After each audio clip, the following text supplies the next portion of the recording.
CBN Vida Profissional, com Andréia Salsa.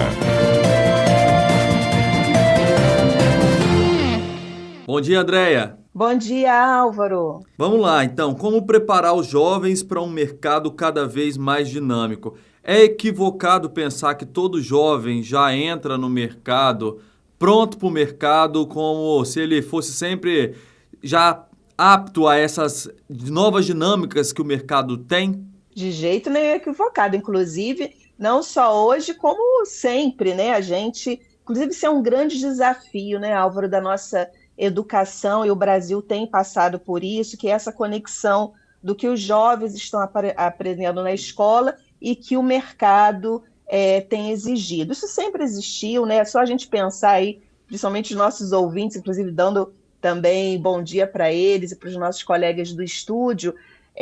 A gente sabe quando a gente sai, né, da escola e até da faculdade e vai para o mercado de trabalho, a gente aprende muito ali realmente no dia a dia. Mas agora eu entendo que nesses tempos mais contemporâneos a coisa ganha ainda mais complexidade, porque o mundo naturalmente está mais complexo, o mercado está mais complexo. E a gente se aproveitou aqui no bom sentido, né, de uma matéria de uma moça chamada Victoria Gorski, que apareceu com esse artigo num site chamado segs.com.br. A gente achou que seria legal trazer essa inspiração, porque como a gente fala, né, o nosso CBN Vida Profissional, de um profissional que já está no mercado de trabalho, mas a gente quer lembrar que esse jovem, que todos nós viemos de uma estrutura escolar.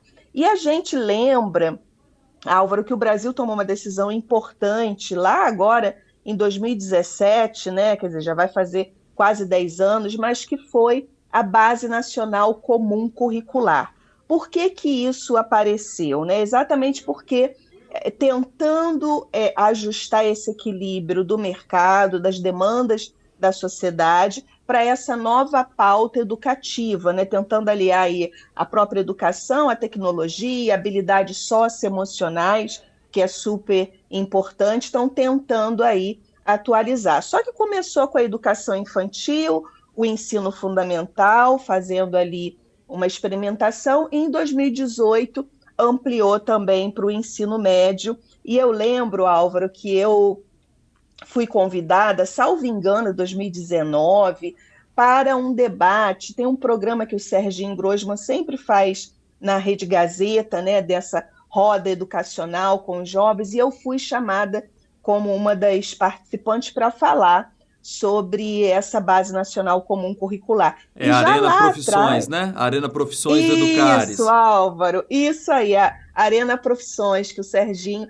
E eu lembro que na época a gente estava no meio da pandemia, porque foi online, então foi um desafio, mas a gente já discutia sobre isso, sobre a importância dessas mudanças, porque o que essa Base Nacional Comum Curricular propunha? Sair de um modelo centrado no ensino mais conteudista, né, do conteúdo, para com um molde mais baseado no desenvolvimento de competências e habilidades, incluindo esse pensamento crítico, cultura digital, comunicação e resolução de problemas. Foi um debate super importante, mas agora, né, em 2026, imagina, começou em 17, depois de 18, a gente já está em 2026, porque, além de tudo, a gente está com o tempo cada vez mais corrido, né?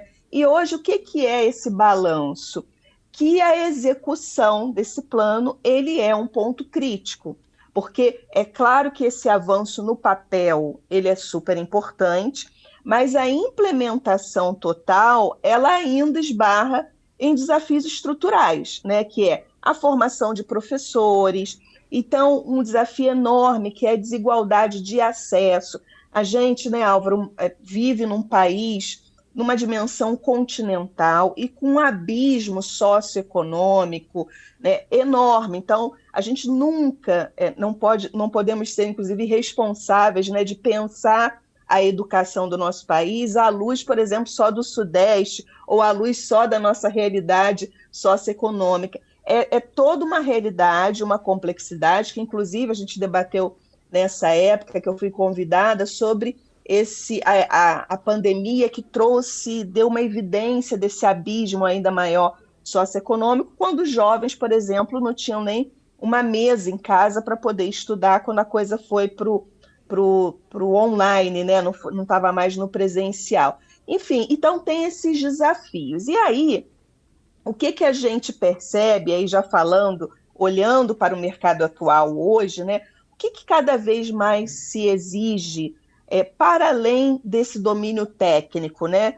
Essa capacidade de interpretar os dados. A gente tem falado muito em IA, mas tem que ter alguém para compreender esse IA, esses algoritmos, avaliar essa veracidade das informações. Nós aqui, né, na CBN, todo jornalismo da Rede Gazeta, a gente tem uma preocupação muito grande com veracidade. Eu lembro que na minha entrevista, quando a CBN Vitória fez 30 anos, eu falei, a gente tem uma responsabilidade de romper com essa... Que eu nem gosto dessa expressão, sabe, Álvaro, fake news, porque eu acho que ela romantiza a coisa da mentira. Porque fake news, o que é fake news? É mentira, né? É uma notícia falsa, então não é nem notícia, né? Exatamente. Então, acho que a gente deveria até um pouco voltar para dar o nome correto, porque é muito sério. E quando a gente vai para a educação, alguém também precisa ter essa capacidade de avaliar a veracidade das informações e atuar também de forma colaborativa. Então, todo esse conceito, ele realmente tem sido um desafio, porque, de novo, a Base Nacional Comum Curricular, que tem aí direcionado, né, a proposta pedagógica das escolas, ela é super importante, mas tem um desafio de execução. Aí os ouvintes podem estar ouvindo, né, a gente aqui falando assim, mas tudo bem, mas qual é a solução, dado que a realidade está aí, daqui a pouquinho esses jovens vão entrar no mercado de trabalho, porque ainda existem muitos programas aquecidos nas empresas de jovem aprendiz, que eu acho bárbaro, inclusive, que é uma belíssima porta de entrada, né, como primeira experiência profissional do jovem, mas, enfim, está entrando o tempo todo, inclusive, independente de faixa etária, os profissionais no mercado. E aí, no meu entendimento, Álvaro e ouvintes, tem uma coisa que é muito básica, né, que é a gente fortalecer quem está nessa linha de frente da educação, né, que são os professores e toda a infraestrutura, e não só o professor, né, como um agente principal, mas tudo que está do ponto de vista de entorno, de infraestrutura, porque isso é fundamental para a gente viabilizar essas mudanças e mudanças duradouras na escola e, obviamente, consequentemente, na sociedade, porque tem algumas perguntas que eu me faço, sabe, Álvaro, que aí já compartilhando com você e com os ouvintes, que não necessariamente tem uma resposta. Eu sempre gosto de trazer aqui que a gente está vivendo tempos de que são problemas complexos, então a gente não vai ter solução simples, mas é importante a gente refletir, que é assim, será que a gente está preparando jovens apenas para passar em provas vestibulares? E esse apenas, eu não estou dizendo no sentido de minimizar, não. É claro que a gente precisa de um parâmetro, né, para selecionar ali as pessoas que se esforçaram mais ou que têm as cotas, né, que são super importantes para viabilizar aí quem não tem as mesmas condições, né, que não partiram das mesmas condições. Mas será que é só isso? Ou a gente precisa pensar, né, em como esse profissional precisa lidar com o mundo profissional, esse jovem, né, precisa lidar com esse mundo profissional que exige adaptação, autonomia, aprendizado contínuo e habilidades socioemocionais. E eu que lido já muito, né, com um profissional mais maduro, né, e que já estão em posições de liderança, é impressionante como as habilidades socioemocionais elas têm feito muita diferença. Então, quando a escola ela não privilegia esse aprendizagem do pensamento crítico, da comunicação. O repertório, né, para esses alunos. Repertório, quem é que vai pagar essa conta, Álvaro e ouvinte? É o mercado de trabalho, é a sociedade, é a saúde mental dessa geração, né? A gente tem falado muito também em saúde mental. Enfim, eu acho que a pergunta final que eu me provoco aqui, provoco os nossos ouvintes também, é que se a gente já sabe que o professor, né, é a peça central dessa transformação educacional, por que a gente ainda não trata a educação como uma prioridade estratégica do nosso país? Porque me parece que é tão óbvio, né, que a educação ela é um alicerce de sustentação né, do mercado de trabalho, da sociedade, da riqueza de um país, né, do bem-estar de um país. Então fica aí essa provocação em ano eleitoral, né, Álvaro, em que a gente Sim, tem a oportunidade de de decidir. refletir, de decidir, né, o momento que a gente tem mais poder no ponto de vista do que a gente quer para o nosso país. Fica aí essa reflexão, né, sobre a centralidade da educação e da preparação dos nossos jovens, que é a preparação, né, realmente do nosso país e do futuro, né, da nossa nação. Então a gente achou que seria bacana, né, Álvaro, trazer essa temática desse desafio das escolas que se conecta com o mercado de trabalho de hoje e do futuro, porque todas essas coisas conversam muito, né? Importante você falar, André, desse período eleitoral como um período de decisão, e se o eleitor fizer realmente um exercício de reflexão, vai perceber que muitas vezes essa pauta da educação ela foi perdendo espaço para outras demandas legítimas ou ilegítimas, vai depender da identificação de cada eleitor, mas fato é que pautas de economia, de costumes, acabaram ficando muito mais evidenciadas do que da educação, se a gente for analisar como algo mais frio, né, de cima, porque a educação tende a ter esse tratamento mais complexo, né, André? Não tem uma resposta fácil e rápida, né? Não, e é de longo prazo, né? De verdade, quando eu olho para o nosso país, né, embora ainda tenha essa coisa que tem cansado muito da polarização, enfim, mas eu entendo que a gente está ganhando um pouco mais de maturidade para refletir, né? Então, não é mais vou votar num deputado, pego ali um panfletinho no meio do caminho, sem entender qual é a proposta, né, o que essa pessoa vai estar ali nos representando. Então, eu acho que o nosso quadro aqui também é um pouco desse reforço do que você está sugerindo. Vamos refletir, né? Vamos estudar qual é a pauta desse político, em que local de priorização da educação, que é, de novo, né, uma sustentação tão fundamental em qualquer país, né, desenvolvido, e o nosso Brasil aí com tanta potência do ponto de vista de natureza, né, do nosso jeito, da nossa cultura, né, e se a gente junta isso, né, num grande caldeirão aí de investimento em educação, como você muito bem disse, não é simples, não é de curto prazo, mas só de ter alguém, né, em que a gente tem de novo esse poder de eleger, tomando isso como um elemento de prioridade, acho que é um bom caminho, né? E também a gente entender como sociedade, como pais, né, para quem tem filhos, que é uma responsabilidade que não dá para depositar apenas na escola. A escola é um agente, um elemento, uma instituição fundamental, né, do país e da educação dos nossos filhos,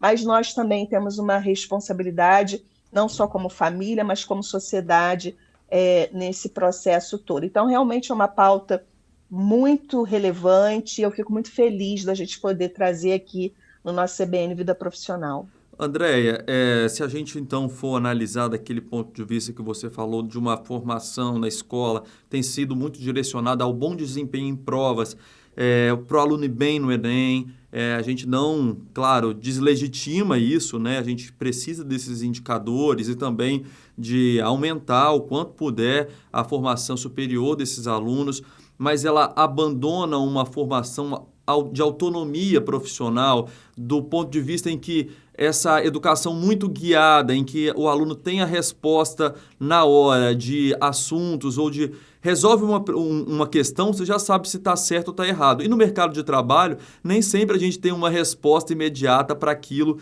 que a gente decide no nosso ambiente corporativo. Isso influencia nessa formação emocional e intelectual de alguém que precisa entrar no mundo adulto? Muito bom, Álvaro. Olha, isso influencia tanto que eu vou sugerir um exercício seu, nosso, dos nossos ouvintes, da gente lembrar quando a gente era criança, né? Na escola, eu vou botar no ensino fundamental, no ensino médio, e aquele nosso grupinho de pensar naquele aluno, né, que era o aluno que tirava as melhores notas na escola, e que não necessariamente esse que tirava as melhores notas é o que é mais bem-sucedido na sua carreira. Muitas vezes o mais bem-sucedido, do ponto de vista de crescimento mesmo na carreira e de realização pessoal e profissional, é aquele aluno que às vezes era mediano, mas ele tinha um excelente relacionamento interpessoal, ele sabia lidar melhor com as suas emoções, ele sabia melhor se posicionar frente a um questionamento de um professor, ele tinha um diálogo melhor dentro da sua estrutura familiar. Então, aqui eu não estou querendo fomentar que os alunos deixem de estudar e não tenham notas boas, mas só para trazer uma evidência pragmática do que você está trazendo e do ponto que eu também trago aqui do ponto de vista da reflexão, né? Que é claro que o vestibular e as provas, a gente precisa desses parâmetros, mas todas essas competências, né, que tecnicamente a gente chama de competências socioemocionais, é isso, não necessariamente são só as notas excelentes, mas é toda essa outra habilidade que a gente sabe, né, Álvaro, quando a gente chega numa empresa, no mercado de trabalho, numa instituição, a gente é exigido bem mais do que aquele aspecto que a gente chama de hard skills, que são as competências mais técnicas, porque a gente se relaciona, a gente ainda é um sujeito social e precisa do outro para, muitas vezes, concluir o nosso trabalho. Aqui mesmo a gente, né? Não somos só eu e você, tem tanta gente por trás, alguém que me acionou, que pediu a pauta, tem o técnico, tem alguém que vai fazer edição, tem alguém que vai projetar, né? Então, esse relacionamento interpessoal, que é uma competência muito importante, não está ali na nota 10 que você tirou na prova de matemática, né? São outros elementos que compõem. Então, como você muito bem disse, não é um assunto simples, é um assunto complexo, mas que bom que estamos abrindo espaço aqui no nosso quadro para falar sobre isso. É isso, Andréia. Muito obrigado. Até o próximo sábado. Até próximo sábado com outro tema muito bom e aguardem aí, continuem acompanhando a gente. Obrigado.